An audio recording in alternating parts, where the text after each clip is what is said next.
Daniel. He looked older, tired. His expensive coat was gone, replaced by a wool one that didn't scream wealth. His eyes scanned the apartment slowly, taking in the toys, the framed photos, the warmth. I heard about little blessings, he said quietly. You've really done it. Amanda didn't smile. Why are you here? I wanted to see her, he said. Our daughter. Amanda nodded slowly, but her expression was unreadable. You abandoned us. I know. I was stupid. Afraid. No, she said. You were weak. Daniel winced. Amanda walked to the nursery door. She opened it slowly. You can see her. But don't confuse this for a second chance. She doesn't know you, and you don't know her. He stood at the threshold of the nursery, tears silently streaming down his face. But Amanda remained calm, in control. Because she finally understood something profound. Forgiveness doesn't mean return. Amanda signed a lease for her second studio 6 months later, in Los Angeles. A press feature called her the mom behind the movement, celebrating her work in supporting single mothers by employing them in her growing enterprise. She had built more than a brand. She had built a community. Every evening, when she tucked her daughter in, Amanda would whisper the same thing. You are loved, you are strong, and you will never be abandoned. Amanda didn't date for a long time. Trust didn't come easily, but slowly, over the years, she opened her heart again, not out of loneliness, but from strength. Years later, a letter arrived, handwritten. From Daniel. Amanda, I walked away from a family I didn't deserve. Watching you rise, I realized something. You were always the strong one. I was just afraid of your strength. I hope our daughter becomes just like you. Thank you for raising her right. Daniel. Amanda folded the letter, placed it in a box labeled past, and returned to her studio. There were new designs to finish, a podcast to record, and another mother's story to share. Because Amanda's journey had become more than her own, it had become a torch passed from one survivor to the next. 2 years had passed since Amanda packed her first order on a dining table stained with formula and hope. Today marked the official second anniversary of Little Blessings. Instead of hosting a grand celebration, Amanda chose something quiet, a picnic in Prospect Park with her daughter and the 5 women who had been with her since the beginning. They were all single mothers she had hired when no one else would. They shared food, laughed about old supplier disasters, and watched their children roll through the grass in squeals of delight. Amanda didn't say it out loud, but she felt it in her chest, a still, powerful pride. The life she was living now didn't come from luck. It came from fire. And she'd walked through it alone. But the past wasn't done with her yet. Late that night, Amanda sat on her couch, sorting emails. One subject line caught her eye: request for interview. Montgomery. Media. She froze. Her throat went dry. It wasn't a coincidence. Inside the email was a polite request from a journalist named Clara Roth, writing a long-form piece about women entrepreneurs who had built empires from nothing. Clara had come across Amanda's brand during a charity event hosted by Montgomery Media's foundation, Armathin Rebrand by Margaret Montgomery, to soften her legacy after years of ruthless boardroom tactics. Amanda almost deleted it, but something held her back. Instead, she wrote back with a single sentence: I'm willing to talk, but I choose the location. The meeting took place in a small cafe tucked between a flower shop and a bookstore downtown. Clara was young, inquisitive, and surprisingly disarming. They spoke for hours. Amanda shared everything: the betrayal, the silence, the hand-stitched beginnings. Clara didn't interrupt. She only asked one question at the end: what would you say to the woman who still cries over the man who left her? Amanda sipped her coffee and said, cry. And then stop. Because eventually, you'll realize he didn't leave you. He freed you. 2 weeks later, the article dropped. It went viral. The headline read, Abandoned, Betrayed, Built, the woman who outsold her legacy. Margaret Montgomery saw the article. She read every word twice. Her hand trembled as she crushed the page printout into her palm. She used our name, Margaret snapped to her assistant. She used her story, the assistant replied. Margaret didn't reply. She was too busy plotting how to make Amanda irrelevant. But what Margaret didn't know was that her son, Daniel, had already done the opposite. Daniel sat across from a panel of executives at his new startup, an educational tech company in its early stages. He wasn't trying to rebuild his father's empire. He was trying to undo the damage. During his pitch, a potential investor asked, "Aren't you a Montgomery? What makes you any different?" Daniel paused, then answered, "My daughter wears clothes from a brand my family once tried to destroy. That's what makes me different." Amanda walked her daughter to school every morning. She made it a ritual. Today was no different until she spotted Daniel waiting by the gate. Their eyes met. Time seemed to pause. Her daughter tugged at her hand, then ran ahead. Daniel stepped closer. "She's grown," he said softly. "Yes, without you." He nodded, eyes filled with remorse. "I'm not here to beg, just wanted to say, I'm proud of both of you." Amanda stared at him. Then she said, "Pride is for people who show up," and she walked away. Little Blessings was invited to feature at a National Women's Leadership Summit. Amanda was asked to speak. The room was packed: CEOs, founders, journalists, and college students. All are waiting to hear her story. Amanda stood at the podium, heart-thudding. "I used to think being left was the worst thing that ever happened to me," she began, "but it wasn't. Being left gave me the room to find myself. It burned my life down, but in the ashes, I found roots. And those roots grew into a future I built with my own hands." The crowd erupted in applause. But the applause wasn't the reward. The real reward was backstage, where her daughter waited with a handmade sign that read, "Go Mommy." That night, Amanda lay in bed, staring at the ceiling, her daughter curled beside her. The world outside buzzed with attention, but inside her apartment, everything was still. She had money now, recognition, options, but what she cherished most couldn't be bought: peace. In the quiet, Amanda whispered to the dark, "Thank you for leaving Daniel. You gave me the only thing I ever truly needed myself." The sun dipped behind the hills as Amanda stood before the towering glass doors of a downtown conference hall in San Francisco. Her heart beat calmly beneath her fitted navy blazer. The banner above the doors read, "Empower Her Women Leading the Future of Business," and beneath it, in bold letters, "Keynote Speaker, Amanda Carter, Founder and CEO, Little Blessings." The once single, abandoned mother who couldn't afford groceries was now a name that inspired business magazines, talk shows, and budding entrepreneurs. Amanda had come a long way, but this day was more than another speaking event. It marked a quiet closure. A silent declaration to the world and, perhaps to herself, that she had not only survived the storm, she had become the calm after it. Inside, Amanda's voice filled the room. Success isn't measured in profit margins or the size of your headquarters. It's measured in the moments you choose yourself, even when the world tells you you're not enough. I started Little Blessings from a kitchen table with 2 toddlers pulling at my sleeves. And today, that kitchen table feels more powerful than this stage. Thunderous applause erupted, but Amanda's smile was soft. She didn't perform for validation anymore. After the event, a young woman approached her backstage. She looked barely 20. "My mom always talked about you," the girl said, eyes gleaming. "She followed your blog when she was going through a divorce. Your words helped her believe she could start over. I think you helped save her." Amanda didn't speak. She only wrapped her arms around the girl. That moment wasn't about business, it was about legacy. Later that week, Amanda returned home to Boston. Her children Maya, now 10, and Liam, trudged to her at the airport. She knelt to hug them, her heels kicked off, makeup slightly faded, but her joy radiant. As they drove home, the car filled with stories of school plays and soccer goals, Amanda realized something deeper. Every success, every accolade, every interview, it all paled in comparison to this. They returned to the house nestled in Beacon Hill.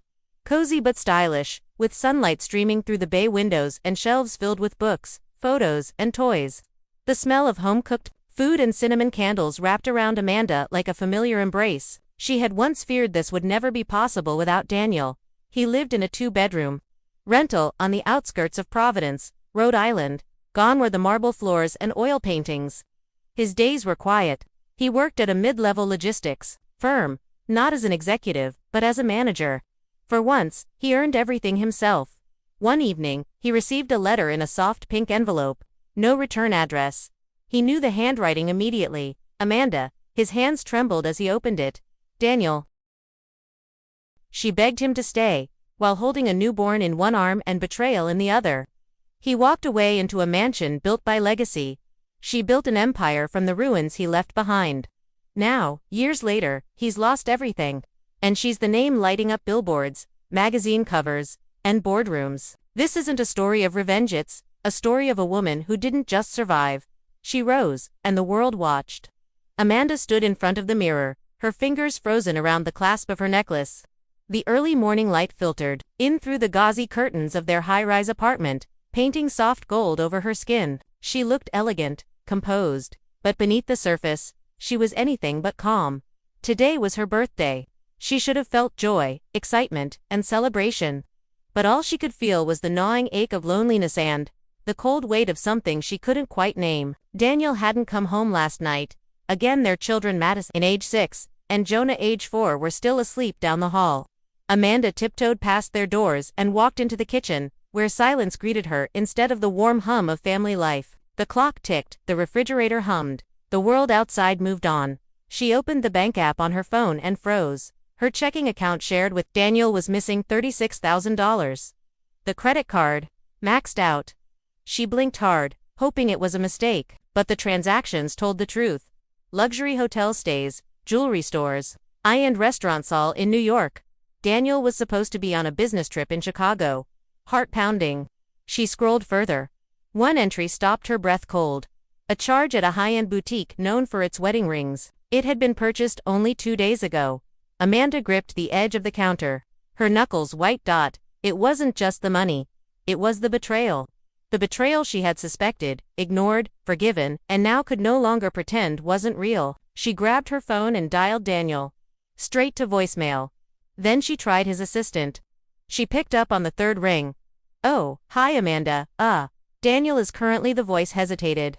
"He's not in the office this week. He took personal leave. He told me he was in Chicago for meetings." "That's not what I have here. I think he's in New York." Amanda ended the call without a word. The walls of their home felt like they were closing in on her. When Daniel returned 2 days later, Amanda didn't scream. She didn't cry. She simply waited in the kitchen, arms folded, a folder of printed bank statements and screenshots neatly stacked in front of her. "Where have you been?" she asked flatly. He paused in the doorway, the duffel bag still in his hand. He looked tired, maybe even guilty, but not nearly as much as he should have. "You know where I've been?" "Yes, New York. With her." Daniel didn't deny it. He simply dropped the bag and stepped into the room. "Amanda, I can explain." "No, you can't. I just want you to listen." And then she laid it all out. The money he siphoned, the affairs, the lies, the emotional absence that had defined the last 3 years of their marriage. She told him that she had spoken to a lawyer. She had filed for divorce. Daniel's face fell. "Amanda, you didn't just betray me," she said, voice tight. "You abandoned our children. You made them grow up wondering where their father was. You made me raise them alone, even when we lived in the same house." Silence stretched thick between them. Then Daniel said the thing she would never forget. "You'll never survive without me." She didn't cry. She didn't beg. She just said, "Watch me." And then she walked out. The next months were a storm of chaos and courage. Amanda moved into a small 2-bedroom apartment with the kids. She sold her jewelry, used her savings, and took a chance on a dream she had shelved for years. A boutique for baby clothes, handmade, eco-friendly and affordable. She called it Little Blessings. She worked day and night, hand-sewing the first few collections, creating a basic online store, and shipping orders out of her living room. Madison and Jonah often played beside her, their laughter the only thing keeping her from collapsing. There were days she wanted to give up. Days the orders dried up.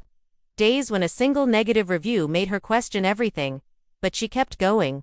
She partnered with a local mommy blogger who featured Little Blessings on her YouTube channel. Orders spiked. Then, a parenting magazine ran a feature on her journey from betrayal to businesswoman. Traffic exploded. She hired 2 part-time helpers, moved to a bigger space, and launched her second collection. Daniel, meanwhile, tried to make contact again, usually after a few drinks, usually at odd hours, and always with apologies that felt hollow. She didn't answer. One night, he showed up at her door. "Amanda, please, I made a mistake. I want to come back." She looked at him, expensive watch, empty eyes, and said, "I've already moved on." She shut the door, and with that, she shut the chapter of her old life for good. What Amanda didn't know was how far Daniel would fall after that night, or how much further she would rise. The first few weeks after Daniel walked out of Amanda's life were a blur of sleepless nights, swollen eyes, and the deafening silence of absence. The nursery felt colder without the hope of a united future. Every room in the apartment echoed with the ghost of a life that never came to be. Amanda wasn't just grieving a relationship. She was grieving the woman she had been, the trusting, hopeful version of herself who had believed that love would protect her. But pain, she would later realize, had a way of burning illusions to the ground. Leaving behind something raw but real. Bills kept coming. Diapers weren't cheap, and Amanda, still on maternity leave with minimal pay, found herself staring at the $67 left in her bank account with paralyzing anxiety. She stood at the kitchen counter one morning, her daughter cradled against her shoulder, as she scribbled down ideas on a notepad. Ideas turned into sketches. Sketches turned into fabric sourcing calls. Late at night, she hand-stitched samples of baby clothes, each thread laced with a defiant hope that her life wouldn't end in this apartment. Broken and broken. That's how little blessings began. Amanda uploaded the first line of onesies and tiny knitted hats to an Etsy store she created at 2:17 a.m. in her pajamas. She half expected nothing to happen, but 2 days later, her first order came from a woman in Kansas City. She cried when she saw it. Not because of the money, it was a $26 sale, but because someone believed in her creation. Soon, she was staying up after midnight, packing orders while her baby slept. She used recycled wrapping paper and handwritten thank you notes. Her living room became a mini warehouse. Her coffee table became her production line. She couldn't afford daycare, so she balanced her daughter on one hip while answering emails with the other hand. She didn't sleep more than 3 hours at a stretch for months, but it didn't matter. Amanda had something to fight for now. Still, the anxiety never fully faded. Every time a bill arrived or her car made a weird noise, a cold fear crept up her spine. But she learned to channel it into work. 3 months after Daniel left, Margaret Montgomery showed up. Amanda opened the door and froze. Margaret stood there in a cream wool coat, her diamond brooch catching the sunlight. Looking every bit the elegant villain Amanda remembered. "You look tired," Margaret said, stepping inside uninvited. "I came to offer help, financially, for the baby." Amanda crossed her arms, her tone firm. "She's not just the baby, she's your granddaughter. And we're doing just fine." Margaret's smile thinned. "Don't be proud, Amanda. You can't raise a child on stubbornness and scraps." "I'm raising her on love and honesty," Amanda snapped. "Which is more than Daniel ever offered." Margaret's eyes narrowed. "You think your little sewing project can provide the life she deserves? You're naive." Amanda took a breath, her voice like steel. "Maybe, but I'd rather build a life from nothing than live off the lies of your legacy." Margaret paused, lips pressed tightly, then turned and left without another word. Amanda closed the door and stood there shaking. Not with fear, but with the adrenaline of finally standing up for herself. 6 months in, Amanda's designs caught the attention of a momfluencer on Instagram.